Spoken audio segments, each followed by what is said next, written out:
At 31, pregnant and seemingly settled, my life appeared perfect to any outsider. But beneath this veneer, a starkly different reality lurked. Derek, my husband, was a master of public charm. At 38, he was the sort who drew eyes in any gathering. His laugh was infectious, his stories captivating. To the world, we were the idyllic couple, eagerly awaiting our first child. Yet behind the closed doors of our home, Derek's true colors bled through. The affection and warmth he once showered on me had turned into something colder, harsher. His words, once filled with love, now often cut deep. I had become adept at navigating his moods, a silent dance of walking on eggshells. I often found myself reminiscing about our early days, filled with joy and promise. Derek was rock, my confidant, but marriage seemed to unravel him, revealing a controlling and often cruel man. I told myself it was the stress of his job, but deep down, I knew these were mere excuses. The sound of a key in the lock jolted me back to reality. My heart skipped a beat. Derek was home early. Standing up quickly, I adjusted my maternity dress and tried to muster a smile. "Morning, love," Derek greeted, hanging up his coat. His voice was light, but his eyes, cold and scrutinizing, quickly scanned the room. "Good morning," I replied, my voice strained. "I wasn't expecting you so soon." He shrugged nonchalantly and headed for the fridge. "Needed a break from the office. How's the little one doing?" His hand rested on my belly, a gesture that once brought joy, now only discomfort. "He's doing fine," I managed to say. "Good," he said, his gaze lingering on me. "You look tired, Clara. You should rest more." I nodded silently, knowing better than to argue. Lunch passed in an uncomfortable silence. Derek was distant, lost in his own world, while I struggled with my meal. The tension between us was like a third unwelcome guest at the table. Post-lunch, Derek disappeared into his study, leaving me alone with my thoughts. My eyes landed on a family photo on the wall, a painful reminder of the facade we upheld. I felt trapped, a prisoner in my own home. I knew I needed to talk to someone, but who would believe the dark side of Derek, the perfect husband, the successful businessman? I felt utterly alone. As the day wore on, a resolve began to form within me. I couldn't continue living this lie, not for myself and definitely not for my unborn child. I had to find a way out, to expose Derek for who he really was. It was a daunting task, but for the sake of my child, I was ready to do whatever it took. That night, as I lay beside him, I silently vowed to myself I would find the courage to leave, to give my child a life free from this shadow. I needed a plan, a way to reveal Derek's true nature. It was a challenging path, but for my child, I was willing to walk it. I woke up to another day under the same roof as Derek, feeling the weight of my unborn child and the heavier burden of my secret turmoil. The morning was routine. Derek left for work with a peck on the cheek, a gesture so hollow it stung. As the door closed behind him, I allowed myself a moment to breathe, to feel the freedom his absence brought. But this respite was short-lived. Today, I had decided, was the day I would begin to document Derek's true nature. It was risky, but necessary. I needed evidence, something tangible to show the world the man he really was. That evening, as Derek returned, I braced myself. His mood was a barometer for the evening ahead. He came in, his face like a thundercloud. "Evening," I greeted him cautiously. He grunted in response, tossing his keys on the table. "What's for dinner?" I had prepared his favorite, roast chicken with vegetables. I hoped it might lighten his mood. "Roast chicken. It's almost ready." He eyed the kitchen suspiciously, as if expecting a flaw. "Make sure it's not dry this time." I nodded, feeling a knot in my stomach. At dinner, Derek picked at his food, his frown deepening with every bite. "This is bland," he muttered, pushing his plate away. "Can't you do anything right?" I clenched my fists under the table, forcing a calm I didn't feel. "I'm sorry, Derek. I'll try to do better." "You always say that, but I see no improvement." His voice was laced with contempt.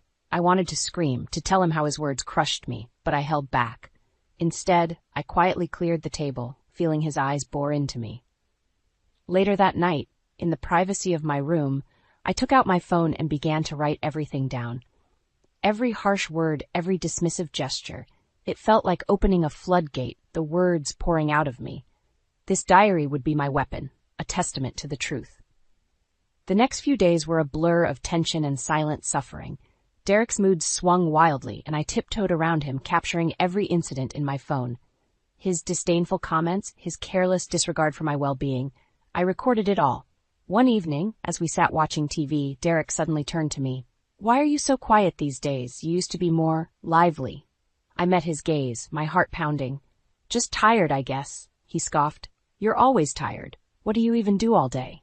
His words were like a slap in the face, but I swallowed the hurt. "Taking care of the house and preparing for the baby," I said quietly. Derek laughed, a harsh, mocking sound. "Taking care of the house? Look at this place. You're barely managing." I felt a tear escape my eye, but I quickly wiped it away. This was the Derek that the world needed to see, the one hidden behind closed doors, and I was going to expose him. Each day blurred into the next, a monotonous cycle of dread and resilience. Derek's behavior worsened, his mask slipping more frequently. I continued to document every cruel word, every cold gesture, building my case against him in secret. Then came the day that changed everything. It was a Thursday, mundane in every way, until Derek stormed home early from work, his face twisted in fury. "What's wrong?" I asked, my voice barely above a whisper. "The incompetence at work is driving me insane," he yelled, slamming his briefcase on the table. "Can't anyone do their job right?" I stepped back, feeling the walls of the room closing in. "Derek, please, you're scaring me." "Scaring you?" He scoffed. "I'm not even doing anything yet." His words sent a chill down my spine. I knew I had to be careful, to not provoke him further. But it was like walking through a minefield, blindfolded. As I tried to calm him, suggesting he relax and take a break, Derek's rage only grew. He began to hurl insults, each word a dagger aimed at my heart. I retreated to the kitchen, hoping to put some distance between us, but he followed, his anger a palpable force. "You're useless, Clara. Can't cook, can't clean. What good are you?" I stood there, my back against the counter, feeling trapped. My hand found a pair of scissors lying there, a mundane household tool, yet in that moment a lifeline. As Derek advanced, I held the scissors up defensively. "Stay back, Derek, please." The look in his eyes changed then, a flicker of surprise, maybe even fear. He stopped, his rage replaced by something else. Realization, perhaps. He knew he had gone too far. "What are you going to do, Clara? Stab me?" His voice was a venomous hiss. "No," I said, my voice steadier than I felt, "but I won't let you hurt me." We stood there in a standoff, the tension thick in the air. Then Derek laughed, a cold, mocking sound. "You're pathetic," he said, turning away. "Don't think this changes anything." But it had changed something. It had shown me the depth of his cruelty and my own strength. I knew then that I had to act, to bring his true nature to light. That night, after Derek had gone to bed, I sent an email to his boss, attaching excerpts from my diary. I detailed the abuse, the fear, the reality of living with Derek. It was a risk, exposing him like this, but I had reached my breaking point. The next morning, Derek left for work as usual, unaware of the storm that was brewing. I waited, my heart pounding, for the inevitable fallout. It came in the form of a phone call from Derek's boss. He was shocked, apologetic. He had no idea, he said. He promised to handle the situation. Later that day, Derek came home, his expression one of defeat. He had been suspended from work, pending an investigation. The mask he wore so well had slipped, revealing the monster beneath to the world. As I looked at him, I felt a mix of emotions, fear, relief, a sense of justice. This was just the beginning, I knew. There would be more battles to fight, more truths to uncover. But for the first time in a long time, I felt hope. "I know what you did, Clara," Derek said, his voice low. "Yes," I replied, meeting his gaze, "and I'd do it again." The aftermath of my email was like a storm breaking. Derek was a shadow of his former self, his arrogance replaced by a sullen, brooding demeanor. But I knew better than to let my guard down. In the silence of our home, his resentment simmered like a cauldron on the verge of boiling over. Uncle Jack, my late father's brother and the only family I had left, was the first person I reached out to. He had always been a pillar of strength, and I knew I could trust him with the truth. "Clara, I always suspected something was off," Uncle Jack said over the phone, his voice heavy with concern. "Why didn't you tell me sooner?" His words were kind, but they stung. I had been too ashamed, too afraid of not being believed. But now I needed him. "I need your help, Uncle Jack. I can't do this alone." "We'll get you out of this, Clara. You're not alone anymore," he assured me, and I felt a glimmer of hope. In the following days, I focused on my plan. I continued to document Derek's behavior. each entry more damning than the last. I also started reaching out to a few close friends, testing the waters, gauging their reactions. Some were skeptical, but most were supportive, shocked by the revelation. One evening, as Derek and I sat in an oppressive silence, he finally spoke. "You've ruined my career, Clara. How could you?" His words were icy, but I detected a hint of desperation beneath them. "I didn't ruin anything, Derek. You did that all by yourself," I replied calmly. He glared at me, his hands clenched into fists. "You think you're smart, don't you? Exposing me, turning everyone against me." I met his gaze steadily. "I'm not turning anyone against you. I'm just revealing the truth." Derek laughed bitterly. "And what about you, Clara? Aren't you afraid of what people will say? The perfect wife, not so perfect after all." I felt a surge of anger, but kept my voice even. "I don't care what people say. I won't be a victim anymore." The days that followed were a tense cat-and-mouse game. Derek's moods were unpredictable, and I found myself constantly on edge, but I was determined to see my plan through. Uncle Jack was a constant support, calling daily, offering advice and encouragement. He also started gathering legal resources, preparing for the inevitable divorce proceedings. I knew the hardest part was still to come. Exposing Derek at his workplace was one thing, but the public humiliation and legal battles that lay ahead would be a true test of my resolve. But I was ready. For my sake, and for the sake of my unborn child, I was ready to fight. As I lay in bed each night, I thought about the future. A life free from Derek's shadow, a fresh start for me and my child. It was a future worth fighting for, and I was determined to make it a reality. The days leading up to the confrontation felt like a countdown to Judgment Day. Each passing hour was laced with a mix of dread and determination. Derek, now aware of his precarious situation, oscillated between sullen silence and fits of rage. Uncle Jack had been instrumental in orchestrating the next phase of my plan. He had discreetly contacted some influential people, laying the groundwork for what was to come. "We need to be strategic, Clara," he had advised. "We strike hard and fast, leaving no room for Derek to manipulate the situation." The day of reckoning arrived unceremoniously. Derek left for work, his expression grim. I knew today would be the day he would face the consequences of his actions. I spent the morning in a restless state, my mind racing with possible scenarios. Then the phone call came. It was Uncle Jack, his voice tense but determined. "It's happening, Clara. Derek's being confronted at work. They're going to suspend him pending a full investigation." A wave of relief and apprehension washed over me. "What about the evidence?" "We've got it covered. Everything you documented, the testimonies from his colleagues who witnessed his outbursts, it's all been presented." I hung up the phone, my hands trembling. This was it, the beginning of the end for Derek's reign of terror. Hours later, Derek returned home. The door slammed shut with a force that made me jump. His face was a mask of fury, his eyes burning with unspoken threats. "You," he spat, pointing a finger at me. "You've destroyed me, Clara." I stood my ground, despite the fear coursing through me. "No, Derek, you did this to yourself." He advanced towards me, but I didn't flinch. "You think you've won, don't you? You think you can just ruin my life and walk away?" "It's not about winning, Derek. It's about the truth. About not letting you hurt me or anyone else anymore." He laughed, a harsh, bitter sound. "You're nothing without me, Clara. You'll see. You'll come crawling back." But I knew I wouldn't. I had seen the depth of his cruelty, and I was done being his victim. The next few weeks were a whirlwind of legal meetings and preparations. Uncle Jack was by my side, guiding me through the process. The divorce proceedings were set in motion, and with each passing day I felt a little more of my old self return. The final hearing was a catharsis. As I stood before the judge, recounting the years of abuse, I felt a weight lift off my shoulders. Derek sat there, his usual confident demeanor shattered, unable to refute the mountain of evidence against him. When the judge granted the divorce, ruling in my favor, I allowed myself a small smile. It wasn't a victory, but it was justice. Derek had lost his job, his reputation, and now his marriage. The fall of his tyranny was complete.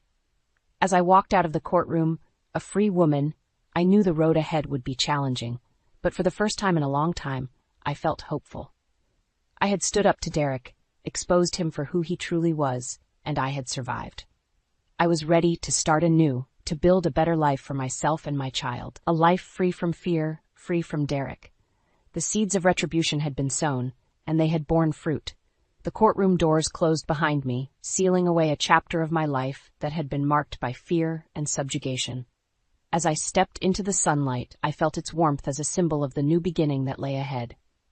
Uncle Jack, ever my steadfast supporter, was waiting for me outside. "You did it, Clara," he said, his eyes glistening with unspoken pride. "I did," I replied, the reality of my newfound freedom slowly sinking in. "But I couldn't have done it without you." "We're family," he said, wrapping me in a comforting embrace. "Now let's focus on the future." The days that followed were a blend of relief and rebuilding. The divorce had granted me a significant portion of our shared assets, and Derek was ordered to pay alimony. It was more than just financial security. It was a means to start anew, to provide for my child without the shadow of Derek looming over us. I found a small, cozy apartment in a friendly neighborhood. It was the perfect place to turn into a home, a sanctuary for me and my baby. As I set up the nursery, I felt a surge of excitement, a joy that had been absent for far too long. Uncle Jack was a frequent visitor, helping with the preparations and sharing in my newfound happiness. "You're going to be a great mother," he would say, and I started to believe it. One evening, as I was unpacking a box of books, my phone buzzed. It was a text from Derek. My heart skipped a beat as I read his words. "You'll regret this. You've not seen the last of me." I stared at the screen, feeling a surge of anger mixed with a pang of fear. But then something within me shifted. I was no longer the scared, submissive woman Derek had known. I was stronger now, emboldened by my struggles and triumphs. I typed a reply, my fingers steady.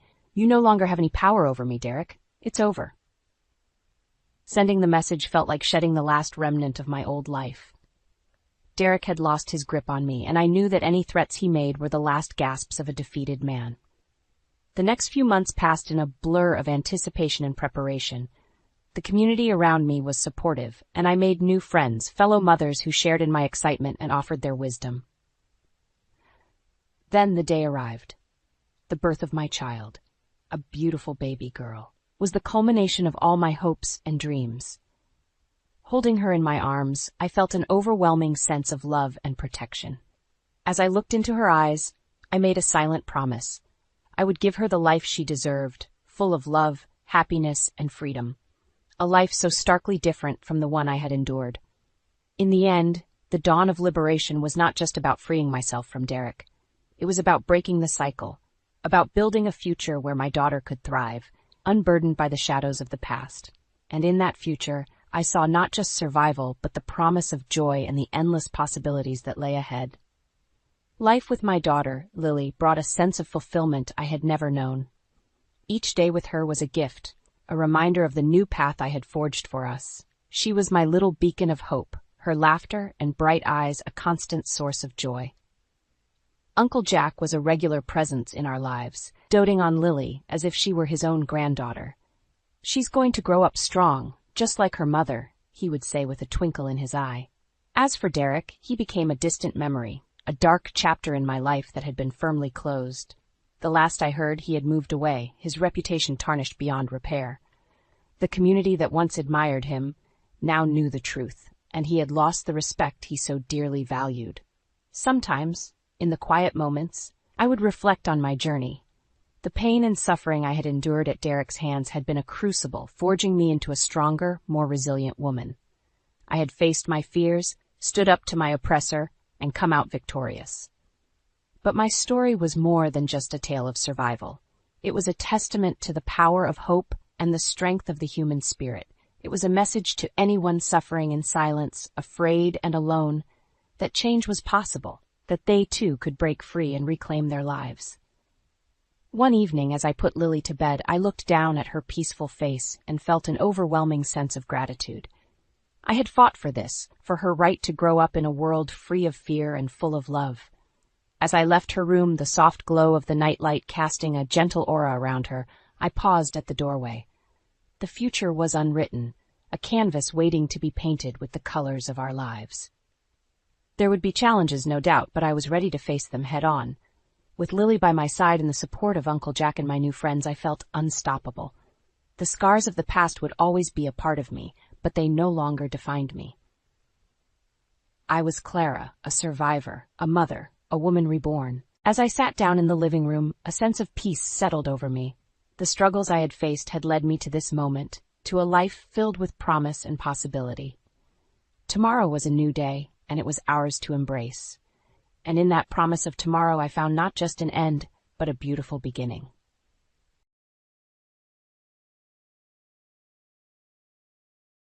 I was never one for sappy goodbyes or mulling over the whiffs of life. Amelia, 35, a manager, that was enough of an introduction for anyone there. I was standing tall, suitcase gripping my sweating palm. The creak of those steps under my weight was like a soundtrack to this not-so-graceful exit. At the bottom of the stairs, Jeremy leaned against the doorframe, arms folded, the ghost of a smirk playing on his face. It was the smirk that said, "You won't last a week without my money." I despised that smirk. Linda, the queen of passive-aggressive comments, was perched on the arm of the plush love seat, a throne she made from judgments and slee digs. "My boy always did like him headstrong," she said, inspecting her perfectly manicured nails. Zoe, the new trophy, was a humanized Barbie perched awkwardly on the edge of the couch. Her legs were crossed so tight I wondered if she could feel her toes. I packed my things, I managed, my voice steady but my insides turning. It felt strange declaring something so mundane at a moment that felt like the end of an era. Jeremy chuckled. An infuriating sound. "What? No tears, Amelia?" He prodded, finding humor in what he thought was my misery. It was typical Jeremy, kicking when he thought you were down. "Not for you," I shot back, clenching my jaw to keep my composure. Linda's laugh slittered out next, sharp as a knife. "Why don't you join us for dinner one last time?" There was a challenge in her eyes, daring me to break, to show the crack in the armor I spent years fortifying. The idea was ludicrous. Who in their right mind would have a farewell dinner with their ex and a shiny new thing? But I couldn't resist the opportunity to show them that I wasn't leaving as the defeated wife. I said, surprising even myself, "Sure, could be fun." Zoe's eyes shot up in surprise, not expecting the guest of dishonor to accept a seat at this twisted table. Jeremy's smirk fell a notch. "Great," he said. "I'll get the wine." It was his white flag, his last attempt at playing the courteous host. Linda simply sniffed, turning her attention to Zoe. "Dear, why don't you help Jeremy with the wine, the good stuff upstairs? You remember where it is," she said, sending Zoe off like a child on an errand. As Zoe scampered off, I noticed her heels were too high, her steps uncertain. The poor girl was walking on stilts, trying to measure up in a world where the bar was set impossibly high. "It's going to be a long night," I mumbled under my breath, realizing that this dinner was more a game of chess than a meal. Every word would have to be calculated if I was to walk out with my head still held high. The dining room had an awkward tension hanging in the air, contrasting with the clinking sound of cutlery. Linda, sitting at the head of the table, smirked as she turned towards me. "Enjoy the meal, darling. It's not every day you sit down to something that hasn't been microwaved." I fixed a smile, keeping my tone even. "Thanks, Linda. It's been hard to find time between work hours. Not like I've got the luxury to stay home." Across from me, Jeremy stirred in his seat, a hint of red creeping up his neck. "I'm on it, you know. Jobs don't just fall out of the sky, and the last place, they didn't know a good worker when they saw one." I couldn't help it. I laughed. "A good worker, Jay? They practically threw you out. How much was it you cost? Couple thousand?" Zoe, a hint of curiosity painted on her otherwise perfect face, forked a salad leaf, not eating, just poking. "A few thousand." Jeremy's jaw tensed, his hand tightening around his knife. "That was blown way out of proportion. I made a small mistake, Amelia. They were just looking for someone to pin it on. I guess being late most days and missing deadlines is small now," I said coolly, taking a sip from my glass. Linda chimed in, her voice dripping with false sweetness. "Well, accidents happen, right? But Zoe dear, you must be careful." Clumsy can sometimes run in the family. Zoe gave a tight-lipped smile, her eyes still fixed on her unperturbed plate. I believe everyone has a bad day now and then, right, Jeremy? Jeremy shot a glance at Zoe, then back at me. He was desperate to change the subject. Let's not dwell on the past. I'm focusing on the future. I lean back in my chair. Sounds grand, Jay, hopefully. This time the future doesn't have a repeat ending. As the uncomfortable silence settles, Linda clears her throat, a signal for a subject change. So, any plans after today, dear? I glance around the table, my resolve firm. First good night's sleep in months, I reckon. Zoe, finally putting down her fork, looks up. There's a flash of something, pity maybe, or curiosity. Sounds nice, actually. Jeremy, eager for an ally, turns to Zoe. Babe, tell Amelia about the job you were telling me about. Zoe nods, a little spark of enthusiasm in her voice. Oh, it's nothing much. Just an opening in the admin department. Might be something for you to look at. I look at her, really look, and there's something genuine there. I'm surprised. Thanks, Zoe. Might just take a look at that. The meal continues, the earlier sparks of tension drowned out by mundane chatter.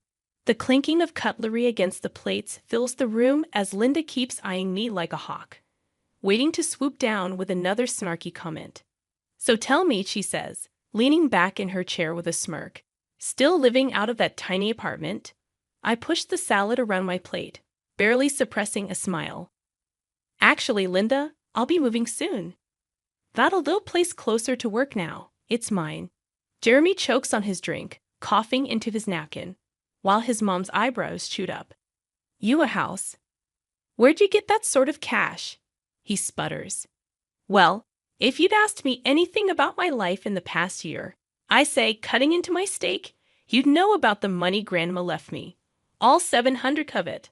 His greedy eyes widen, and I can almost see the dollar signs flashing in them.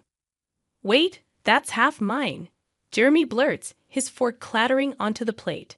His mother chimes in, like clockwork. Absolutely, Jeremy. Married means shared assets. But I lean back in my chair and can't help but let out a laugh. Funny how you'd forget the prenup you shoved in my face. What's mine is mine, and what's yours is yours, wasn't it? Zoe, sitting next to Jeremy with a plate of untouched food, looks at me with a mix of shock and disgust. Poor thing probably didn't sign up for this soap opera. Jeremy's face turns tomato red. That's before I knew you were coming into money, he shouts. I take another bite, savoring not just the meal but the moment. I guess that's just tough luck, I say, giving him a wink. Zoe's eyes dart between us, clearly regretting her pick for the night. Maybe for more than just tonight. And Jeremy? Well, he's in full tantrum mode now, his napkin thrown down with a dramatic flourish. You know what? This is crap. You can't just. I cut him off. Oh, but I can. And it seems like I just did. Dinner goes on, and with every petty jab they throw, I parry with the ease of someone with nothing to lose. Because in this tacky dining room with its gaudy chandelier and suffocating small talk, I've never felt freer. After all, there's no place like my own new home. However small and on the other side of town it may be, the sharp scent of roasted chicken mingled with the tang of tension in the air. The dining room felt smaller with every word Linda spat out, and tomorrow. Linda's cheeks flushed the same shade as the wine in her glass. I'm calling Mark. You'll be out of a job before you can say unemployment. Everyone at the table could hear the scrape of knife against the plate as Jeremy cut into his chicken a little too forcefully. The sound rang out like an alarm, but I couldn't help it. I started laughing. It bubbled out uncontrollably, a response so absurd against the backdrop of Linda's scowl. What's so funny? Linda practically hissed, her fork hovering midair. Jeremy's eyes were wide like a kid caught with his hand in the cookie jar. The room went still, ready for the drama to explode. Straightening up, I wiped the corner of my eye, still chuckling. You too, I said, shaking my head. You don't know the half of it. Their gazes were like hooks, waiting for the punchline. 4 months ago, I landed a new job. Head of department, big trading company. Paychecks double what I used to make. Silence slammed into the room like a wave. Linda's fork dropped with a clatter. But it was Jeremy's face I savored. The mix of horror and envy was almost delicious. "No," Jeremy finally muttered, his voice a mix of disbelief and resentment. "Yep," I popped the pea like bubblegum. "And as for calling in favors, I don't need your connections anymore, Linda." Then, as if on cue, the doorbell rang. "That'll be the movers," I said, shoving my chair back. The screech of its legs against the floor was a fitting soundtrack to Linda's dropped jaw. I sauntered to the door, heart pounding but free, opening it. There they were, a couple of burly guys with Hank's Moving Company stitched on their caps. "We're here for your stuff," one of them asked, more stating than questioning. "Yep, everything that belongs to me that I acquired even before I got involved with my hubby," I said, hitching a thumb toward the dining room where my soon-to-be ex-life was crumbling. The movers shrugged and shuffled by, heading straight for the dining room. Their heavy boots thudded on the hardwood, every step a nail in the coffin of this uncomfortable evening. Linda was standing now, her napkin forgotten on her plate. "You can't do this," she said, but the bite was gone from her voice. "Oh, but I am." There was a sense of joy saying that out loud, watching her struggle for words. Jeremy was hunched at the table, his face buried in his palms, the lines of his back tight like a strung bow. "Come on, don't do this. Not the sofa. Remember our movie nights?" His voice was a soft plea, a distant echo from a time that felt like a different life. I shook my head firmly. "The sofa's mine. Jay bought it with my own cash, and you know it." Turning to the movers, I pointed at the bulky behemoth of a couch. "That thing needs to go first. Careful with it, it's pricier than it looks." Zoe sat frozen, her eyes wide like saucers. She looked like she wanted to melt into the woodwork. Linda was still shaking her head, her lips pressed into a thin line. "You're cleaning us out, girl." "What are we supposed to sit on? The floor?" Should have thought of that before Jeremy decided to play house with Miss Sunshine here. I didn't bother hiding the bitterness as I swept my hand towards Zoe. The movers were a symphony of grunts and commands, hefting up my furniture with practiced ease. The TV came off the wall with a pop, the dining table was dismantled with a clatter, and even the Dan washing machine was unhooked with a series of clangs and splashes. Jeremy finally stood up, pushing away from the table. "You think you've won." His voice wobbled with anger, his nostrils flaring. "Checkmate," I quipped, heading back towards the kitchen. Plates of uneaten food gazed up at me as I grabbed a bottle of soda, popping the cap and taking a swig. It wasn't champagne, but the fizz tasted like victory. The movers began hauling boxes, the heavy sound of cardboard thumping against the front door as they passed in and out. I walked back into the dining room, grabbing a few last personal items: a picture frame, a ceramic cat Jeremy always hated, and my favorite mug. All right, but the car too." Jeremy stood up, his face flushed a deep red. "You can't be serious. How am I supposed to get to work?" I fished the car keys from my pocket, twirling them around my finger. "You should have read the fine print, baby. That car's in my name." I tossed the keys to one of the movers. "Park it outside my new place, will you?" By the time we were done, the house was as bare as a skeleton, stripped clean. Linda sat on the hardwood floor, her back against the wall, while Jeremy stared through the gaping space where the TV once was, and before. I turned to leave with one last look at the shell of our shared past. You should thank me, really.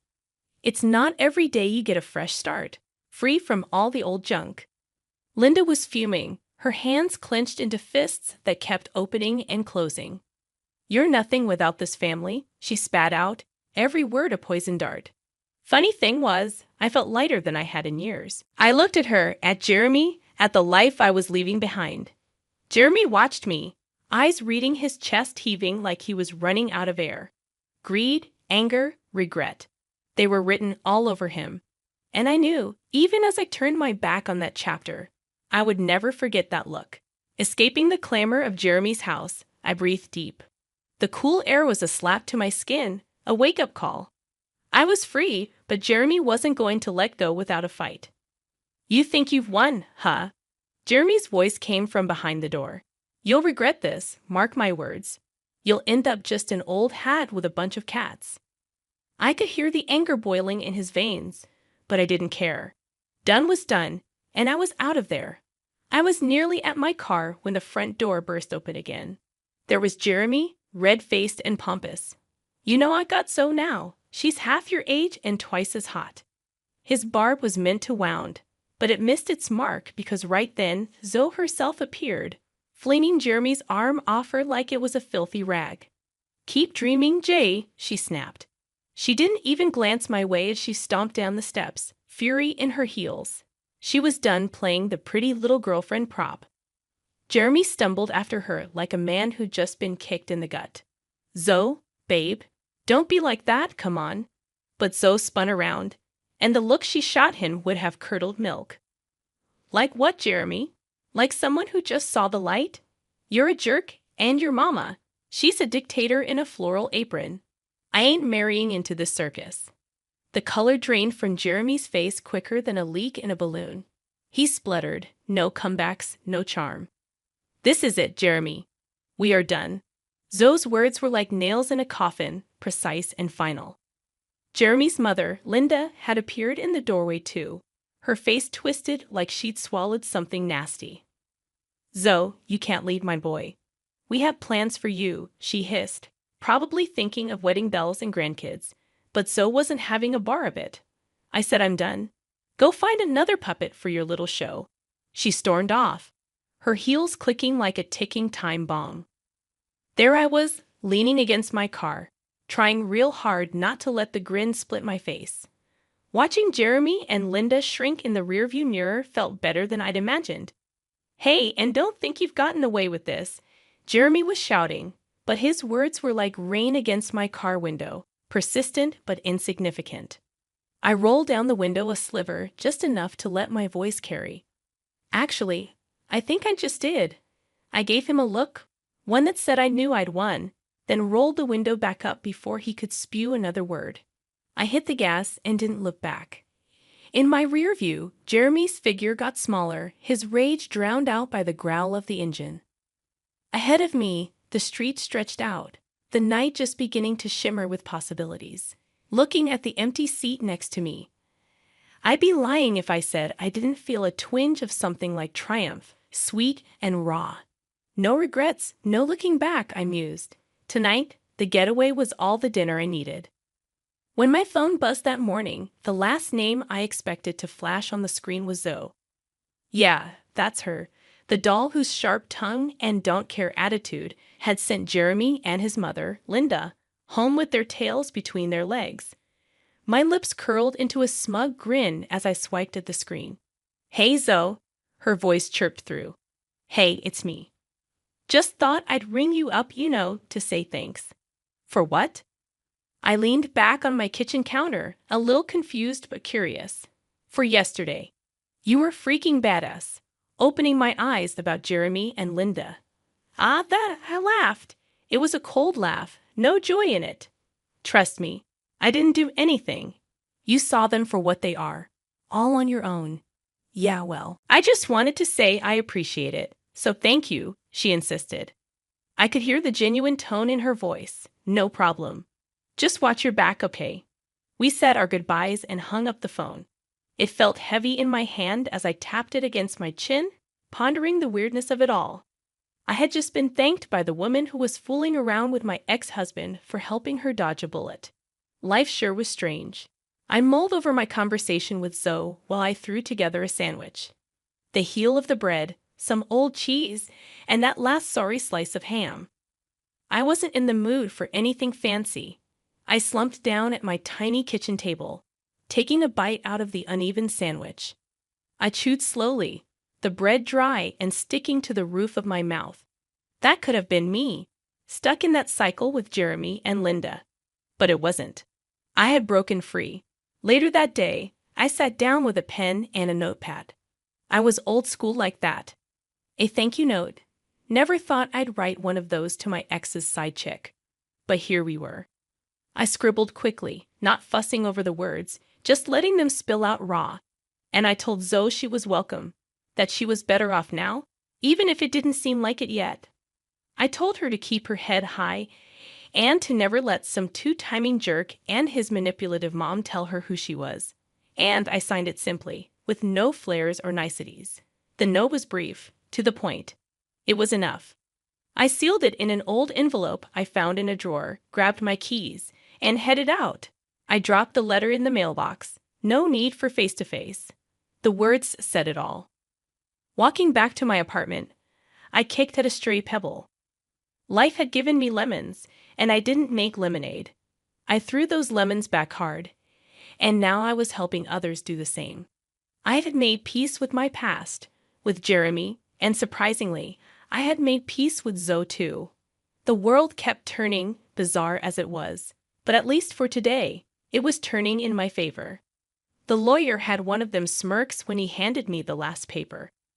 "It's all yours now," he said, loud enough for Jeremy to hear across the room. "Nice doing business with you," I said, rolling my eyes a bit as I took the paperwork. The ink felt fresh and symbolic, the full stop at the end of a long, dragged-out story. Jeremy didn't say nothing. He just stood there, looking like someone had taken the ground out from under him, probably realizing his mom's plan had backfired. Linda, she had a face like thunder, her lips thin like she'd been sucking on lemons. "Can you believe this, after everything I did?" Linda's voice trailed off into a sort of hiss. I didn't answer, just clutched my papers a bit tighter as I walked out of the court building and into my little car. That old thing that survived the marriage far better than I did. I caught Linda's eye. She was staring at me from her big, shiny car, probably feeling her age and her mistakes. "You got what you wanted, huh?" Jeremy puffed out as he caught up with me, his hands shoved deep into his pockets, shoulders hunched. I turned to him, the feeling of being finally free making me bold. "No, Jeremy, I got what I deserved. There's a difference." My phone beeped, a message from Stella, a friend who'd stuck by me like glue. "Drinks tonight?" I couldn't help but smile. Stella got it. "Hell yes," I texted back as I slipped into the driver's seat. There was a quiet, not the uneasy quiet like at Jeremy's place, but the kind that lets you hear yourself think. As the engine came to life with a familiar rattle, I felt something twist in my stomach. Excitement, nerves. My new home felt different now. I stepped inside, the echo of my footsteps the only welcome, but it was enough. My eyes roamed over the place. It was a mess of boxes and furniture that had seen better days, but it was mine. I spent the next few hours moving stuff around, unpacking, and tossing what I didn't need. I made room, my room, a space that felt more like me by the minute. Next day, I drove to work. Work was the kind of busy that kept thoughts at bay and made the day fly by. At lunch, the girls were all ears. "You okay, Jess?" the office gossip asked, her eyes all concern and curiosity. "Better than okay," I answered with no shadow of a lie. The drive home was meditative, the road stretched like my future. Uncertain, yeah, but mine all the same. That night, Stella and I hit the bar. It was loud and full, just like life should be. We tossed back drinks and threw our heads back with laughter that drew looks to new beginnings. Stella said, holding up her glass. "To tomorrow," I replied, and we drank to that. Tomorrow, and the day after, and all the days to follow. Because that's the thing about tomorrow. It's always on its way. And now, so was I, ready for whatever the hell it decided to bring.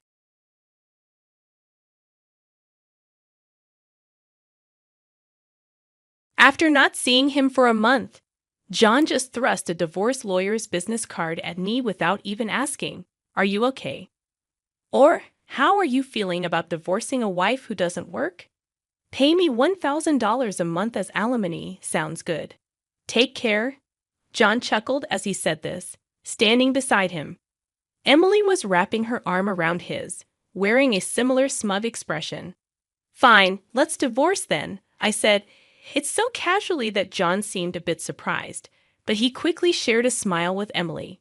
Good thing John isn't much of a thinker. It makes my plan easier to execute.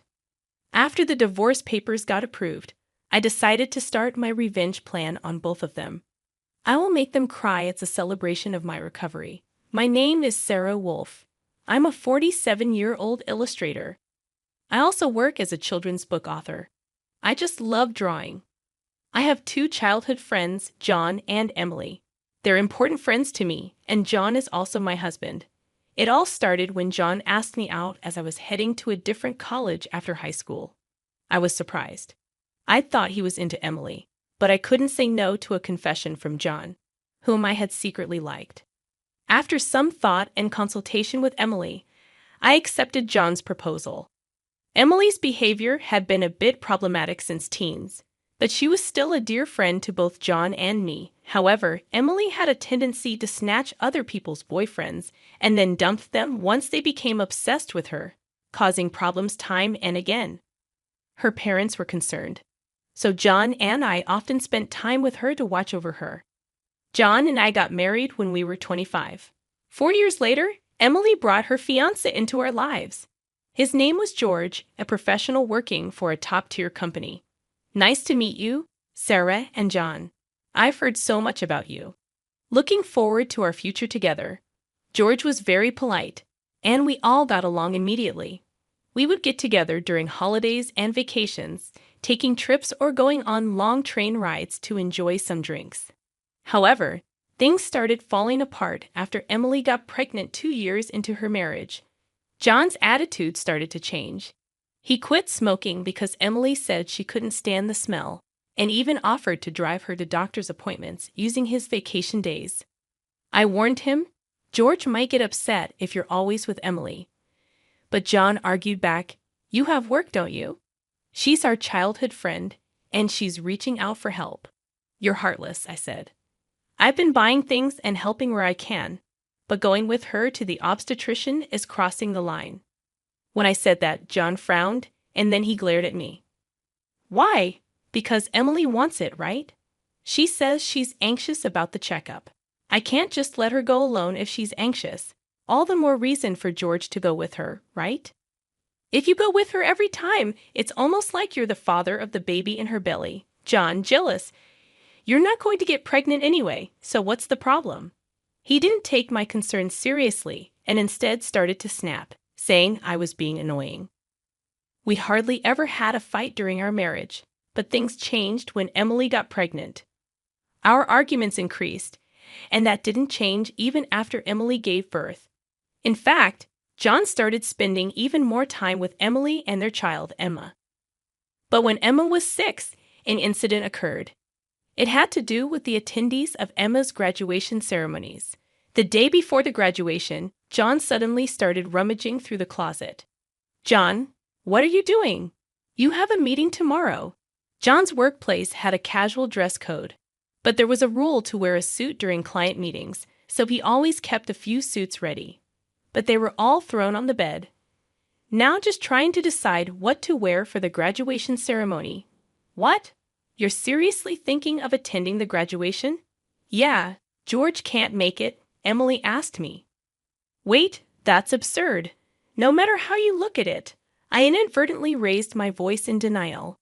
Immediately, John's face turned sour. I knew he occasionally picked Emma up from kindergarten, and I had done so myself when asked. Yet it was nonsensical for a childhood friend who wasn't even a biological parent to attend a graduation ceremony. You still doubt me and Emily. I'm disappointed that you can't even help out. That's not the point anyway. I'm attending the graduation tomorrow, so iron a shirt properly. John said that and abruptly ended the conversation, leaving me behind and going to the bedroom. I had no choice but to call Emily. Hello, Emily, about tomorrow? Ah, sorry about tomorrow. I'm borrowing John, but won't George be upset about the graduation attendance? Sarah, what are you talking about? Obviously. I haven't told George that the graduation is tomorrow. I'll tell him after the ceremony. I was shocked to learn that George didn't know about the graduation schedule. Upon further questioning, it seemed that Emily hadn't informed George about any of the kindergarten events so far, and John had been acting as the father at the kindergarten, which made me dizzy with its selfishness. Wait a minute, Emily. Isn't that extremely unreasonable?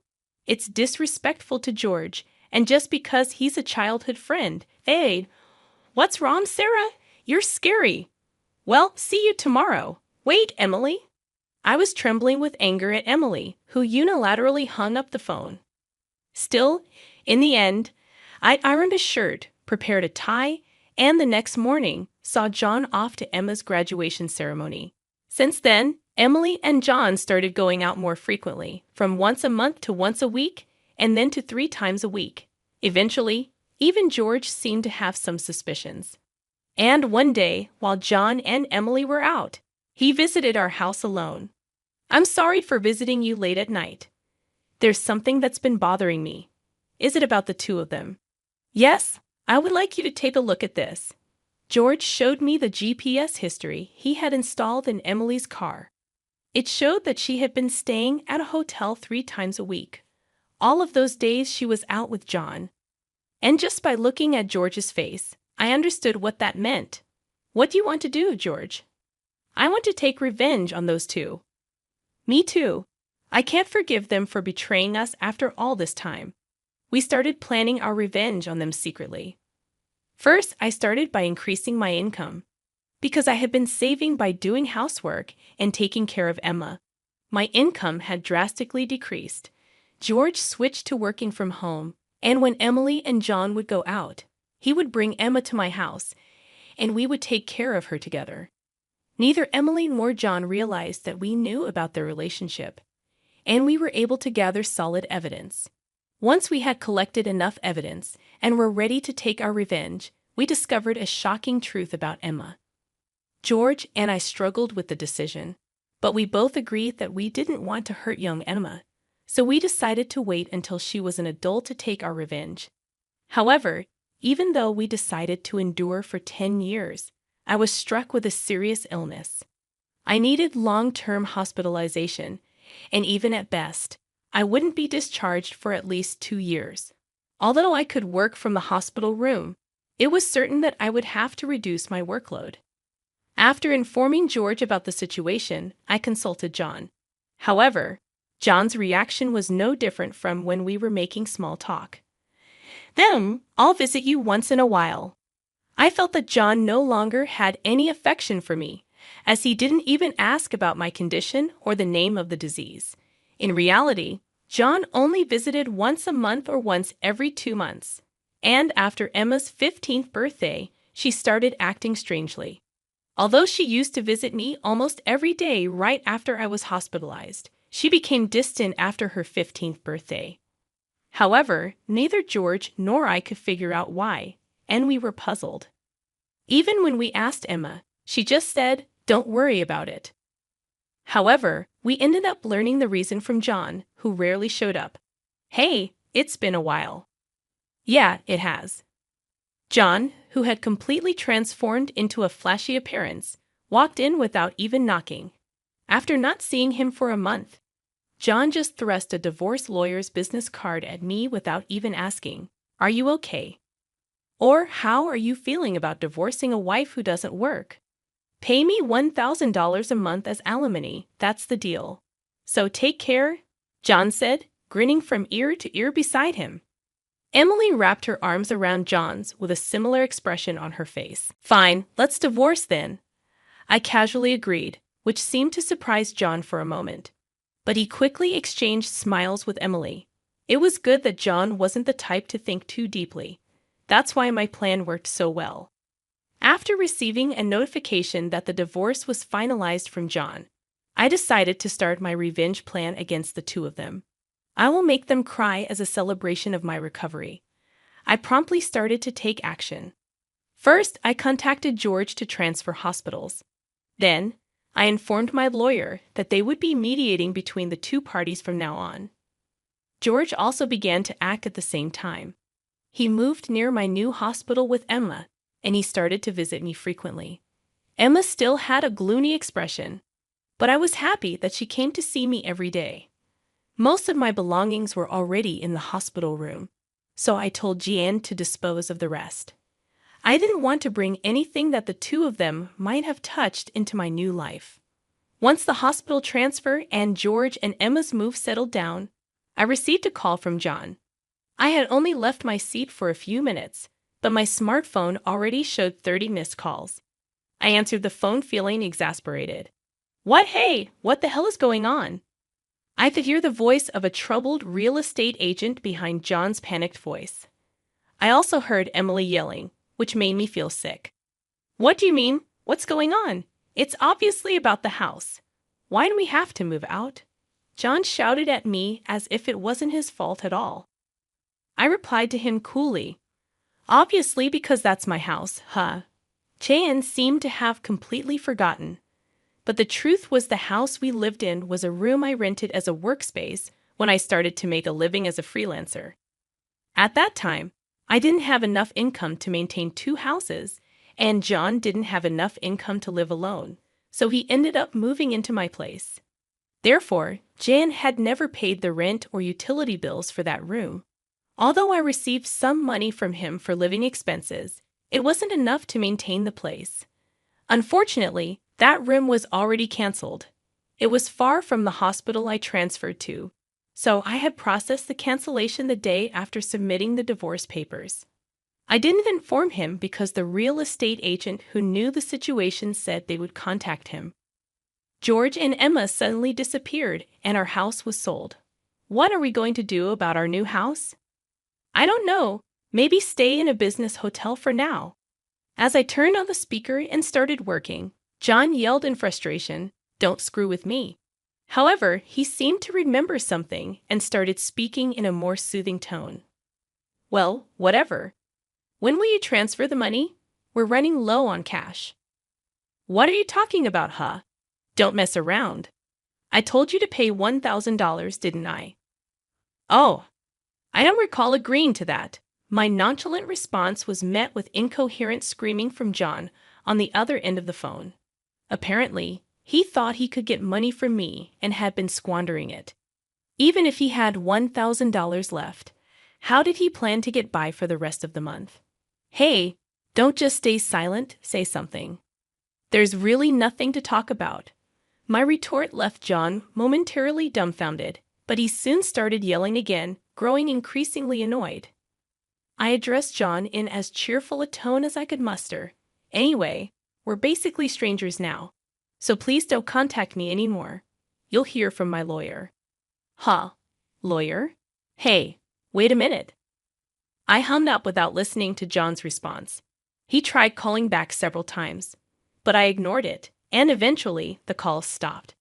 However, angry that I didn't answer, John started ignoring calls from my lawyer. He certainly had a childish side, but I never imagined he'd be the kind of person who didn't mind causing trouble for others. I sighed deeply at John's selfishness. A few months later, after a temporary discharge from the hospital, I visited John's parents' house. In front of me were John and Emily, both looking small and trembling. You telling my parents is a low blow, John said. Oh, I just reported that we got divorced, I answered. John glared at me in response, but he shrank back under his father's stern gaze. Actually, I had a great relationship with my in-laws, even visiting and dining with them when John wasn't around. Despite being so well loved, I felt it was wrong not to share the details of our divorce, so I went to visit them. Is it true that you're remarrying Emily? John asked. Yes, it's true. Emily, Emma, and I are going to start over as a family. What are you talking about? Your only family is Sarah. She's not my family anymore. John's words made his father frown with a look that seemed to say, give me a break. John shook his head a few times, then handed me a piece of paper. It was a bill from a nearby luxury hotel. What's this? I asked. It's the bill from the hotel we stayed at, John said, acting as if it was obvious, pointing at the bill on the table. Then suddenly, he collapsed. Oh, what the heck, Mom? I didn't raise you to be like this. My mother-in-law, gasping for breath, was met with a look of disbelief from John. Next to him, Emily wore the same expression. Why are you so angry? It's just that the family is changing because I'm getting married. Plus, you'll have a grandchild, a blood-related one at that. Aren't you happy? I said. My mother-in-law, looking as if she couldn't believe what she was seeing, glanced at Emily. then turned her gaze to me. Both my in-laws understood that I didn't want children and still treated me as their own daughter. Of course, they treated Emily, my childhood friend, similarly, but there was always a boundary between a daughter-in-law and a friend. I remembered Emily often complaining about that, so I was certain my mother-in-law wouldn't be happy about this situation. And Emily should have known it too. You dote on Emma, right? It'll be your grandchild, so you'll be happy, right? It's because she's a child I've known since she was little. Oh, but half of her blood is from John, right? Even after all this, Emily showed no sign of remorse and acted as if she couldn't understand the problem, giving me goosebumps. At that moment, someone who had been silent until now spoke up. Enough already. It's disgusting, huh? Emma, who had been playing with her smartphone in the corner of the room, spoke to Emily without looking up. The room fell into stunned silence. My dad is the only one I consider my father, whether we're related by blood or not. He's the only one. But you know, John has always been the one to attend your school events. I heard everything from Dad. How he was always informed of the event dates after they were over. How eventually even the events themselves were kept from him. But Dad always said I was his daughter, so I am his daughter, and I will never be yours. Emma glared at Emily as she said this, then sitting beside me, she switched to a more concerned tone. You know, when I found out about this, I thought you would hate me. But Dad said that wasn't the case, so I came here today. Emma, I love you so much. You were so kind to visit me every day while I was in the hospital. I was really happy, Sarah. Emma, perhaps relieved of her anxiety, teared up and hugged me tightly. It might indeed be a child resulting from an affair between John and Emily, yet it's a child I've taken care of for 15 years. There's no way I don't have affection for her. Speaking of which, Emily, weren't you curious why I wasn't surprised when I found out Emma is John's daughter? Emily looked startled before she could speak. A new person entered the room. We knew from the start. 10 years ago. Actually, George. Emily started to panic when George suddenly appeared. Understandably so, as she had recently unilaterally demanded a divorce, citing irreconcilable differences. I was shocked when you mentioned divorce. Oh, and unfortunately, you're not divorced yet. The divorce papers are still here. Didn't you notice? What I figured was, it wasn't in Emily and John's nature to confirm things, but I couldn't help but be stunned that Emily, despite the 100-day waiting period for women to remarry, hadn't noticed for months. So Emily is still my wife, and Emma is still my daughter. Well, soon there won't be a wife, though, George said. Wait, what do you mean? A 15-year-old can choose their parent. That's not true. Emma wants to be with Mom, right? Emily said that and looked at Emma. Emma frowned at Emily and held my hand. Emily was speechless at that and glared at me. Then John suddenly burst into laughter. So that's what it is. You two are together, huh? But too bad. Isn't it impossible to live on George's salary alone? Can you stop making weird assumptions? Also, it seems George earns double the amount you think. Emily intervened. Huh? It's probably a bluff. Lol. Besides, it's impossible for you to work while dealing with your illness. You'll just die miserably somewhere, John said, frustrated. This time, I laughed at John's huge misunderstanding. Seeing me suddenly start laughing, John was getting frustrated. You didn't know about my income, did you, huh? It's probably just a bit more than a part-time job. No, it's different. My annual income is $500,000, I said, revealing my authorial success. John's eyes and mouth were wide open in shock. Emily was also stunned. In fact, over the past 10 years, I had become a popular children's book author, and my income had skyrocketed from essays, interviews, and alike. Moreover, a film adaptation is planned soon, so my income is skyrocketing. Liar. Oh, do you want to see this? I said and showed Emily my bank account screen, which clearly showed a large amount of money being deposited every month. Emily was at a loss for words when she saw it. Sarah, let's make up, huh? What are you saying? Emily was furious at John's words. Blinded by the money, I watched them blankly and then opened my mouth. Well, if you want to get married, feel free. Oh, and I'll definitely take the compensation for damages, Sarah. Wait, Sarah. Ignoring John's words, I took Emma's hand, and after saying goodbye to my in-laws, I left their house.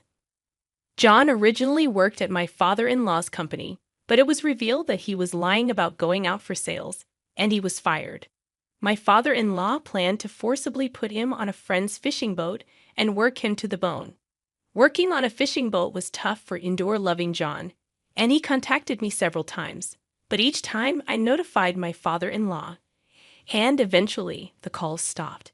Emily lost custody to George and got divorced. She seemed uninterested in John, who couldn't afford luxuries and didn't seem to chase after him. She was disowned by her family and lived alone in a rundown apartment. She hadn't worked at all since getting married, and since she had always made others do things for her, she couldn't do anything herself. And there were hardly any places that would hire her as a full-time employee. Still, she had to pay for her living expenses and child support, so she worked multiple part-time jobs and barely made ends meet. After entering high school, Emma worked hard every day to study abroad and go to a prestigious university overseas. Being originally diligent, her dream is to translate my picture books and deliver them to children all over the world, which makes me happy. As for me, my picture books are selling well, and I am receiving more and more offers for Anon adaptations and merchandise. My illness is also progressing well, and although I am still hospitalized, my doctor recently told me that I might be able to leave the hospital next year. And one more thing, George and Emma come to visit me every day. Actually, George recently confessed to me with remarriage in mind. I haven't given my answer yet, but I can't help but have feelings for him, who said he wants to live together when I leave the hospital. While thinking about what to answer, I work on my picture books every day, hoping for a happy future for us. I weave stories again today.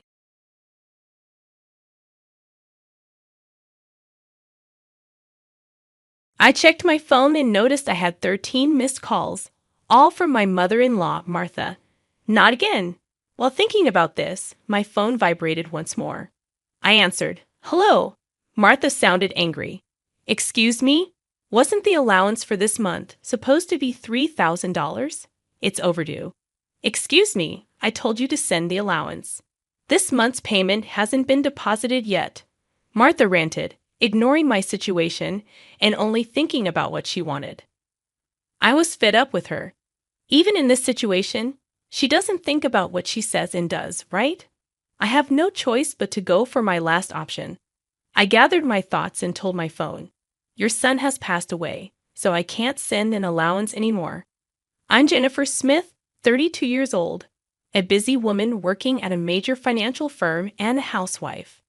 I got married about 2 years ago to my beloved husband, Mark, whom I met through our shared hobbies. His kind nature and warm smile drew me in, and we quickly developed feelings for each other.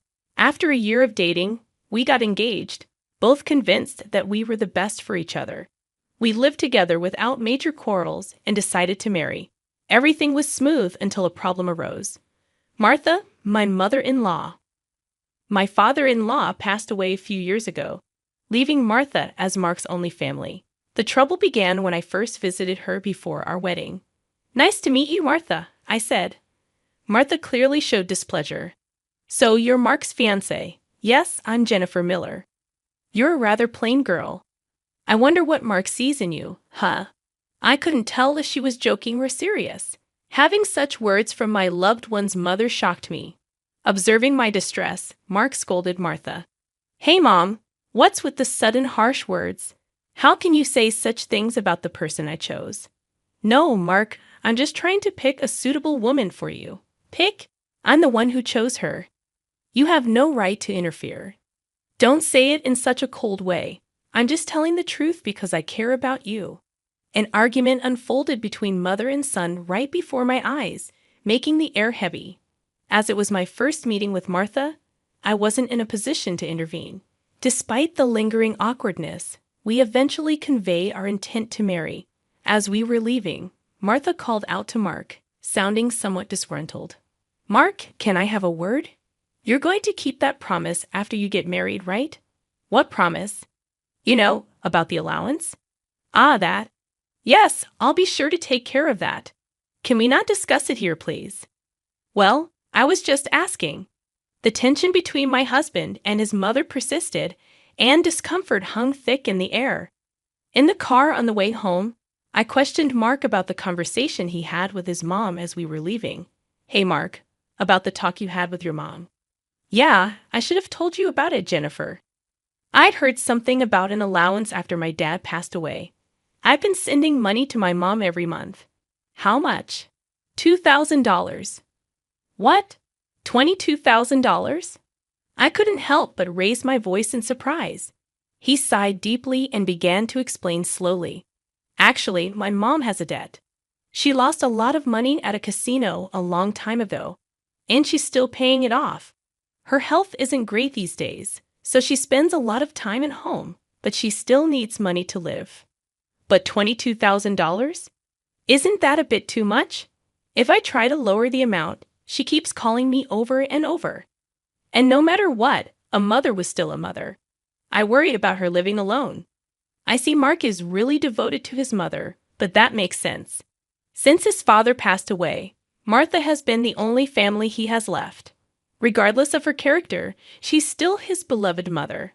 At that time, I only saw my husband as a kind person.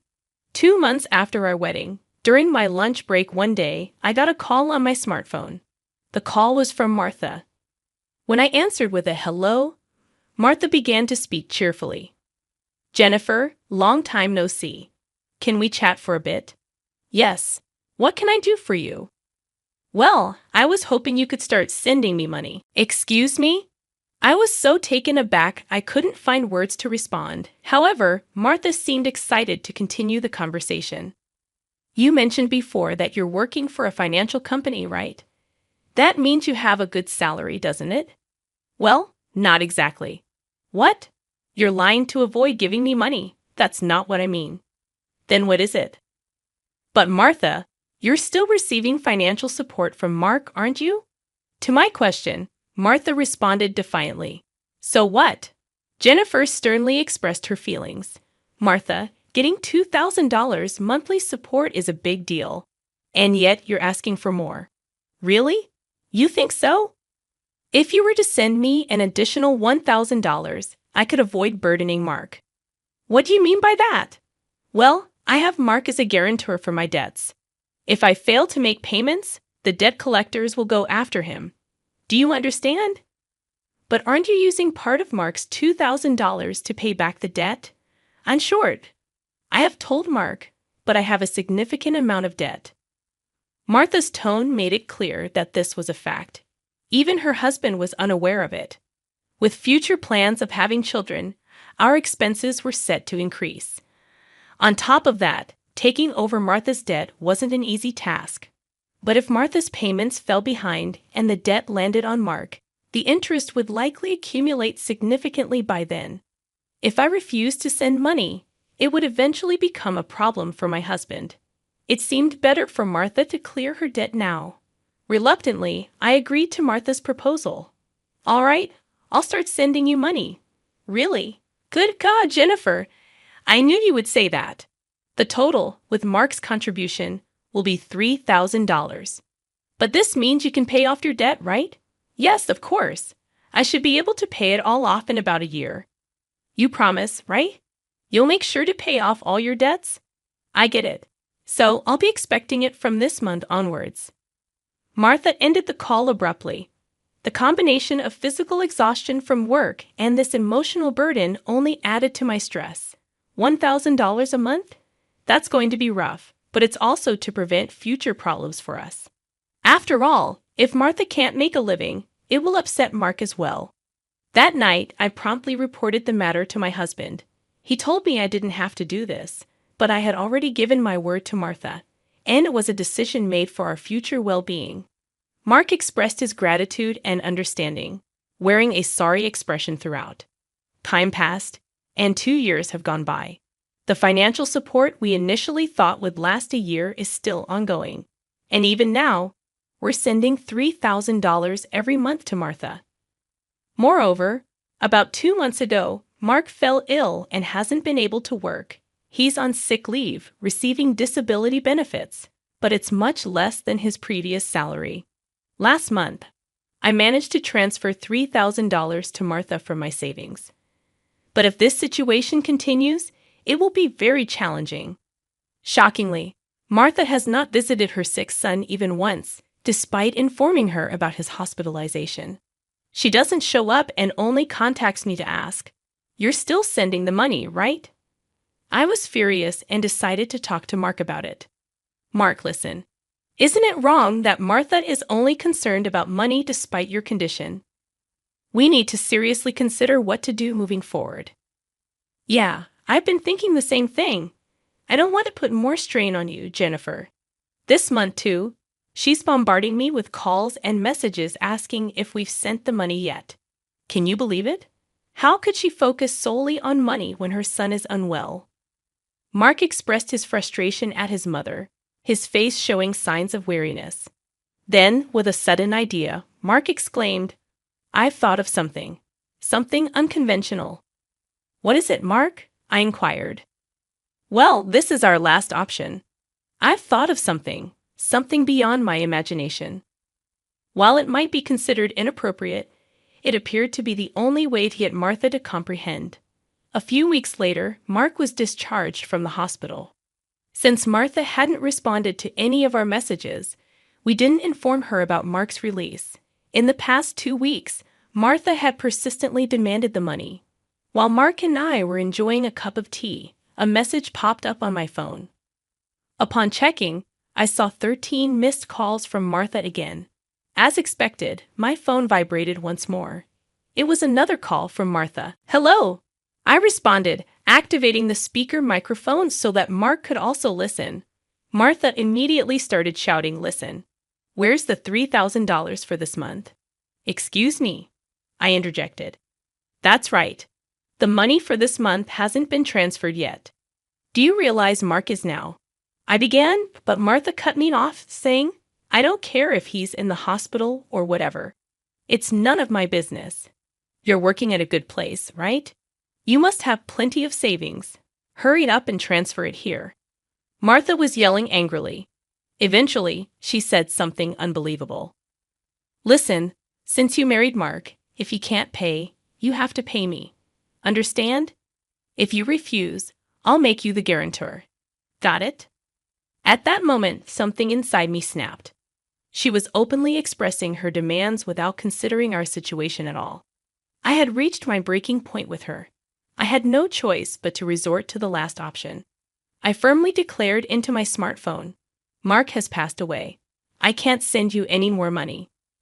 At these words, Martha blurted out, baffled, "What?" This was the final step that my husband suggested, to lie to Martha about Mark's death and observe her reaction. If she showed any sign of sadness, reflected on her behavior, and apologized, we would continue to support her financially. But as she didn't reflect and demanded money, we would sever ties completely. Deep down, I believed that even someone like Martha would deeply reflect on her actions if she were told that her own son had died. But in the very next moment, Martha burst into loud laughter. "Yay, what's so funny?" I asked. "Well, isn't it obvious? If Mark is dead, that means his inheritance will be distributed to me too. Excuse me. I've been looking into it since I heard that Mark was sick. Listen here, 2/3 of Mark's assets are yours. The 1/3 is mine." I was at a loss for words. I never thought that when she first heard that her son was sick, she wouldn't look into treatment, but into how the inheritance would be divided.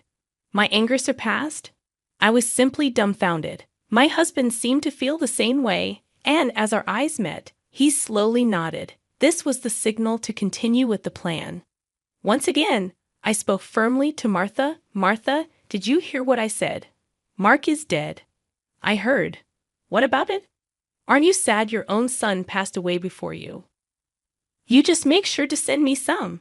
I won't let you get away with not doing it." With a click, the phone line was cut off, and a dial tone echoed. I glanced at my husband and saw that he was shaking. his face riddled with anger. "Mark, are you okay?" I asked. As I asked, my husband looked into my eyes and said, "I'm cutting ties with her. She'll likely come here eventually, demanding money. Let's wait until then, okay? But are you really okay with this? Cutting off ties just like that?" I inquired. "Yeah, I have no regrets. After that call, she's no mother." My husband's eyes were filled with hatred, and I felt the same way. A person who only thinks about money over her own son's life is not family to me. A few days later, as we expected, Martha came to our house. For the time being, I decided to hide my husband in the next room and deal with Martha myself. Then Martha approached me with a face like a demon. "Hey, give me Mark's inheritance right now," she demanded. Again with that. "Anything else to say? He's already dead, isn't he? It's pointless to say anything now. You never even visited him. What are you saying? Are you really his mother? You're so annoying. Give me the inheritance right away." I don't mind getting the lawyer. Speaking more would be a waste of time. Just as I thought that, my husband emerged from the next room. Seeing him, Martha let out a startled gasp, as if she had seen a ghost. "Mark? Why, weren't you dead?" she exclaimed. "Long time no see, Mom. Sorry, but the news about my death was a lie," Mark replied calmly. "A lie? How could you be so disrespectful?" Martha's voice rose. "I wanted to confirm your true nature, Mom. I was curious about how you'd handle the allowance if your son died. But you turned out to be a gold digger, just as I suspected," Mark stated firmly. "What? How dare you call your mother a gold digger?" Martha protested. "I'm cutting ties with a toxic parent like you," Mark declared. Martha's mouth was agape at my husband's angry shouts. She could not come to terms with the fact that her own son was severing ties with her. "What? What does this mean, Mark?" she stammered. "It means exactly what I said. I can't consider someone like you as my mother." "No way," Mark replied resolutely. "Then what about the allowance? Do you really think I would? You're on your own with the debts. We're moving," Mark announced. "Wait, please. If you do that, what about my living expenses?" Martha pleaded tearfully. With tears in her eyes, Martha reached out to my husband. He forcefully shook off her hand, looked at her coldly, and said, "I don't care about your living expenses. You have been living off us without even a single apology. I really understand your despicable nature now. Don't you show up in front of us again." "No, wait, Mark. Are you going to abandon your mother?" Martha cried out. Ignoring her words, my husband seized Martha's arm and guided her to the front door. He tossed her shoes and bag outside and escorted Martha out of the house. Martha created a commotion outside for a while but eventually disappeared, possibly unable to withstand the scrutiny of the neighbors. Despite her multiple attempts to contact us, we ignored all of them. Martha's number was set to be automatically rejected, and we completed our move. Regarding the issue of co-signing for the debts, it became invalid since Martha had made Mark the co-signer without his consent, absolving him of responsibility. Without the allowance from us, Martha seems to be leading a challenging life. It's only natural given that she had been using the allowance for gambling instead of settling her debts. She still faces a substantial debt burden and is pursued by debt collectors daily. Unable to indulge in gambling anymore, she appears to be working tirelessly from dawn to dusk. It's unlikely that she will be able to fully clear her debts in the foreseeable future. She will have to keep working until she is physically unable to do so. This is entirely a consequence of her own actions. As for us, we are enjoying fulfilling days in our new home. My husband's health has stabilized, and he has returned to work. After some time, we discovered a new life growing in my belly. We are expecting an additional member in our family next year. Moving forward, we aim to cherish happy moments as a family of 3.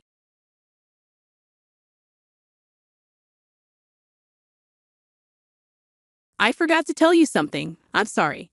Actually, I changed the bank account where my salary is deposited. On payday, I was filled with anxiety because no money was deposited from my husband's workplace. Then, unexpectedly, my husband has unilaterally changed the deposit account. To begin with, my husband's salary is small, and I am supporting us financially in most aspects. If my husband's salary is gone, I knew it would be a disaster. Despite this, my anger grew at my husband for forgetting to report such important news. I decided to enter marital life right there based on the reason that he had changed the deposit account without telling me. My name is Catherine, a 31-year-old working housewife. I live in an apartment with my husband, Patrick, who is 5 years older than me. We started dating after meeting at a matchmaking party. At that time, I thought Patrick looked very mature and that if I married him, he would protect me. I wasn't right for thinking that, but I think Patrick, who hid the fact that he had debts and married me, was worse. Patrick is the type who can't suppress his desires. If he saw a watch he likes while on a date, he'd buy it, even if it's $1,500. He hardly ever has cash because of monthly credit card payments. But he always said, "I'm a man who rides the wave of the time, so I haven't made cash payments since 10 years ago." So it means that he's been living a life chased by credit card payments for the past 10 years. I want to scold my past self for thinking that he was a mature man when I saw him using the credit card. Since we started our married life, Patrick and I decided to put our salaries into one account. I thought about making it an allowance system, but Patrick only wanted to pay with his credit card, so I decided to give him an allowance of $200 per month. However, when I looked at the actual flow of money, I realized that we couldn't afford to use $200. It's because $700 is withdrawn every month from Patrick's card payments. Apparently, he's doing a monthly fixed payment. Patrick's take-home pay is $1,000, and minus $2,000 was a payment of $700. Life becomes a little harsh considering the future. I was too scared to spend money freely. Despite this, Patrick goes around playing as he pleases and uses his credit card after marrying Patrick. I was shocked to find that his take-home pay was less than that of new employees at my company. I asked him the name of his company before we got married, and he said he worked for a fairly large company, so I believed him. However, Patrick wasn't completely lying. He worked part-time at a restaurant run by a large company. Moreover, he works part-time at a high-end restaurant and is usually in a suit. I was deceived even more because he looked cool in this suit when we met after work. Even such a person has a credit card limit of $3,000, which is wrong. We were able to have our wedding ceremony because my parents gave us the money, so I didn't know that Patrick was so poor. I should have discussed it more or asked him to show me his payslip, but it's too late to regret it now. About half a year after we got married, my mother-in-law came to our house. Patrick basically works on weekends and holidays, so I had to handle it by myself. My in-laws were rich because my father-in-law runs a company. Now my brother-in-law is following his father in the business to take over the company, so Patrick is free to do as he pleases without any criticism. My mother-in-law also spoiled Patrick. Well, I don't know what you're thinking, living in such a cheap apartment, Catherine. Patrick isn't the kind of person who should live in a house like this. I was planning to live in a nice apartment after I got married, but things changed. I swallowed the words, especially because of your son, and forced a smile. This is the apartment I lived in before I got married, and Patrick moved in. Patrick and I looked for a condo, and I left a contract to Patrick. However, Patrick did not proceed with the contract. I had already finished the cancellation procedure for my apartment, but I found out that he hadn't contracted the condo. During our honeymoon, when we came back from the trip, we hurriedly renewed my contract. The main reason Patrick didn't proceed with the contract was due to financial reasons, so there's no reason for my mother-in-law to complain about us living in this apartment. However, it seems my mother-in-law was not satisfied. I can't believe Patrick married such a common woman. My mother-in-law muttered that several times without saying it to anyone, and my anger grew. So I made a sarcastic remark. Well, if Patrick had been earning decent money, we might be living in a nice house by now, don't you think? How dare you speak like that as a wife? It's as if my Patrick is the bad one. I don't know how much you're relying on my Patrick's income. As soon as you're married, you shouldn't interfere with your husband's salary. It's impolite, isn't it? I won't give you a penny of our inheritance. That's not my concern. You think I married for money, don't you? I can live on my own. I wouldn't get married for money. I married Patrick because I love him. I glared at my mother-in-law, then she glared back at me. I wonder about that. Anyway, don't rely too much on my Patrick. Patrick is a delicate son. I can't bear to think of him being under the thumb of his wife. She left quickly after saying that. It seems she came to see Patrick, not wanting to spend time with me. I was left alone and I pondered. I told my mother-in-law that I married Patrick because I loved him, but now I'm not sure if I still love him. Since we got married, various lies have been exposed, and he's not reliable at all. He's reckless with money, yet he thinks he's capable. I realize that he's just a delusional man. Although he used to appear cool before, now he just looks like an unimpressive guy. Can I still say I love him despite all this? Around the time we had been married for a year, Patrick's salary was no longer being deposited into our joint account. I wondered if he had quit his part-time job and was going somewhere every day without telling me. When Patrick came home at night, I immediately confronted him. "Hey, where have you been?" "Huh? At work? Why hasn't your salary been deposited? Did you really quit your job?" Then Patrick smiled after making a blank face for a moment. I forgot to tell you something. I'm sorry. Actually, I changed the bank account where my salary is deposited." "What? What do you mean?"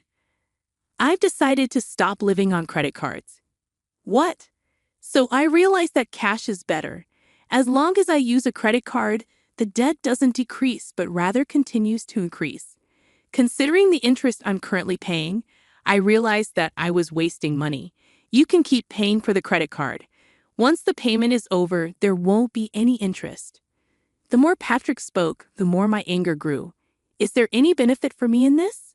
Once the payment is over, you won't have to withdraw $700 every month. It's good, right? You should be the one to pay. I can't. Then I could only spend $250 a month, so please handle the rest. Seeing that I was furious, Patrick already left the house. Marrying that man was the biggest mistake. I was ready to start the divorce process right away, but at that time, I didn't have enough knowledge. I filled in my part on the divorce form and said, "Patrick, let's get a divorce." But he refused. "Huh? Catherine, you're funny. You don't know you can't just get a divorce that easily, do you? If we're discussing a divorce, we need to have a conversation. We can't get a divorce unless I agree, and I have no intention of agreeing. It's pointless. Even in a case of a mediated divorce, we need to talk it out. Mediators will try to persuade us not to divorce. It's time-consuming, and we can't divorce unless I agree. Or are you going to sue?" Patrick said this with a smile on his face. I can tell Patrick didn't want to let go of his cash cow, which is me. He must be enjoying the fact that he's using his entire salary as his pocket money and being supported by me. It seems like I'm the only one suffering, isn't it? Patrick not only doesn't contribute financially, but he also doesn't do any housework at all. I think it's wrong that I can't even get a divorce easily. Do I have to continue living this married life? While feeling such despair, I lived a life balancing household chores and work. I wonder how much I haven't been spending on myself anymore. Before getting married, I had many hobbies and lived happily. Will I continue to be exploited by Patrick? Just looking at Patrick's carefree, worry-free smiling face gives me the creeps. I tried to keep my distance from him as much as possible because I didn't want to see his face. 6 months after my first divorce proposal, my mother-in-law came again. That day was a weekend, but due to shift scheduling, Patrick was home. I was working from home and was a little busy. I thought I'd greet her briefly and then continue my work if she came just to see Patrick. However, when I showed my face to greet her, my mother-in-law suddenly pointed at me and started yelling. "What do you think you're doing to my Patrick?" What are you talking about? You're treating him coldly because his earnings are low, aren't you? My son earns $2,500 a month, yet you only about $1,500. Why are you blaming Patrick? When I stared at Patrick, he was sweating and his eyes were darting around. It seems he told various lies when he was grumbling to his mother, just like he lied to me before we got married. He now seems to be deceiving his mother. My mother-in-law kept complaining to me, trying hard to protect Patrick. To begin with, your job isn't a big deal, is it? Despite that, you don't give Patrick any pocket money, and I heard you're living a luxury life alone. Huh, a luxury life. When I looked at Patrick again, he put his index finger over his mouth, indicating not to say anything. Seems like he is flustered and teary-eyed, likely due to being in a state of agitation, although he lied while complaining and didn't seem to expect his mother to storm in. That's right, it's Catherine. With your husband down like that, right, Patrick? That Patrick, he blurted out at me. That's right, the good-for-nothing wife should leave. It didn't seem like his true feelings. As the moment my mother-in-law turned her face towards me, he made an apologetic gesture behind her. So I nodded and said something I didn't mean. Understood. I will leave. A woman like me was too good for Patrick. I'm sorry. Glad you understand. But you don't have to leave. For tutors, Patrick. Yes, I see. I will change. I'll be watching to make sure you don't do anything back to Patrick again. My mother-in-law left with a satisfied look. However, inside my heart, a feeling of sadness, emptiness, and indescribable sense of nihilism overwhelmed me. What was the point of all my sacrifices? Paying off Patrick's debts. The thought brought tears to my eyes. Even Patrick seemed flustered seeing me cry. Catherine, are you okay? Do I look okay? Sorry, really. I think my mom misunderstood because I sort of exaggerated the story. I think she'll be relieved if we can become a good couple from now on. Let's grow together, okay? Sure, I still have work to do. Don't disturb me. I've opened my laptop, and instead of working, I began searching for law firms. I also tried asking online what I should do about my situation. Then various solutions appeared. I blame myself for not taking action until now. If I had known, I might have been able to divorce before being talked down to by my mother-in-law like that. But from now on, I won't be bossed around by Patrick. With that determination, I started preparing for a divorce. Since then, I continued in my life as usual without showing any signs of anger to keep Patrick off guard. While Patrick was away, I had a moving company give me an estimate and choose a new place to live. I had been living in this cheap apartment to save up for a wedding before. Just $150 more. I could live in a nice condo. I don't plan on remarrying for a while, so I'm thinking of getting a pet. I'm sure a pet will be more comforting than being with Patrick. And finally, the long-awaited moving day arrived. I had been gradually sending my belongings to my new house, so the only things I needed the movers for were heavy furniture and appliances. I was frustrated with Patrick, who hadn't even noticed the lack of my belongings. As I was rushing around, Patrick approached me with a bewildered expression and spoke to me. Is something going on? I'm moving. What? I didn't hear about this because I didn't tell you. You don't need to worry. I'm moving out on my own. Wait a minute. I don't understand. You don't need to understand. It doesn't concern you. But I've already terminated the lease on this apartment, so you're going to need to find a new place to live. He seemed to finally understand and hugged me. I'm sorry. This is because I lied, right? I won't lie anymore. Can you forgive me? This isn't about forgiveness. You have the nerve to dump your debt on me and to lie about working at a major company, and even lie to your own mother, making me out to be the bad guy. I can't stand being your wife anymore. I want to have a divorce. He just stood there in a daze, without a word to say. Then he went somewhere and started making a call. I wonder what he thinks will change by making a phone call.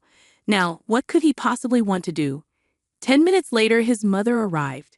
She seemed shocked as she watched the movers carrying out the furniture. Catherine, what's going on? No, I don't want you to know where I live. I don't think it's all your fault. I also think that I should have told you the truth sooner. If you had told me sooner, you might not have had to do worse. I didn't tell you because I didn't think you would side with me. The best you could do was call them a little and try to make us reconcile, right? Then her attitude changed and she snapped back. What? Just because I'm being submissive, you're getting cocky? Don't get carried away. Let's What was the purpose of calling me if you're just going to deflect and shift blame? Then there's no need for further discussion. Well then, goodbye. I hung up and blocked her number. After that, I contacted a lawyer and was able to get a divorce smoothly. As soon as I presented evidence that Patrick could not only fail to contribute to the household expenses, but also made me responsible for credit card payments, the divorce was quickly finalized with my husband being found at fault.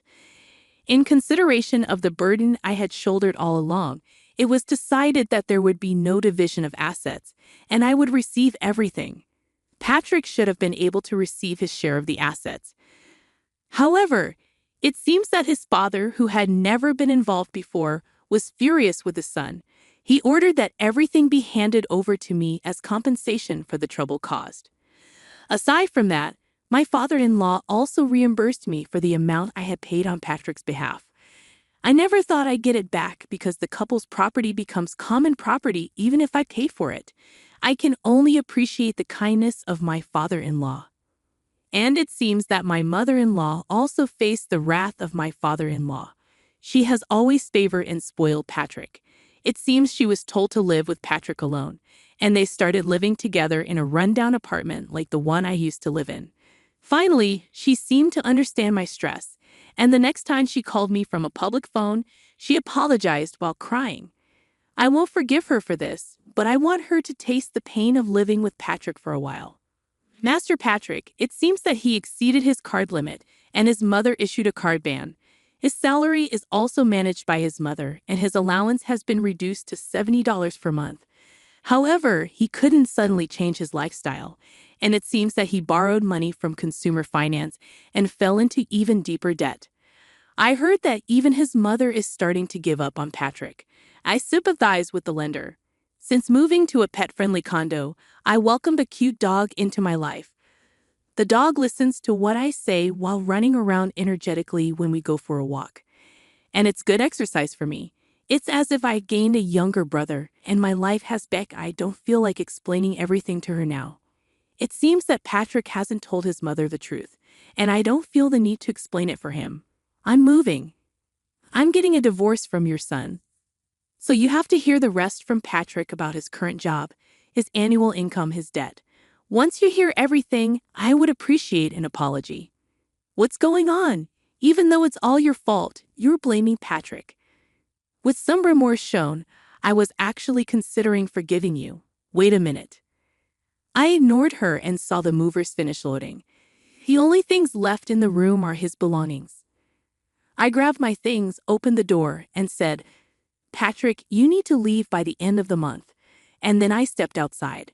I started the car and saw Patrick and his mother trying to chase after me. There's no way they could catch up to a car on foot. And at the same time, I saw them both stumble and fall. I couldn't help but laugh. After all the misery they've caused me, seeing them try to chase after me, knowing they can't catch up and then fall over, I had to laugh. I feel like I've laughed for the first time in a while. From now on, I'll live for myself. That's what I think. Later, it seems that Patrick did explain everything to his mother as she called to apologize. I'm truly sorry. It's because I didn't listen to your side of the story. Could you please tell me your address? Oh, richer all at once. My parents started visiting my condo to meet the dog, and I made friends through my dog. And every day is more fulfilling than I could have imagined when I was married. For now, I want to continue enjoying these pleasant days.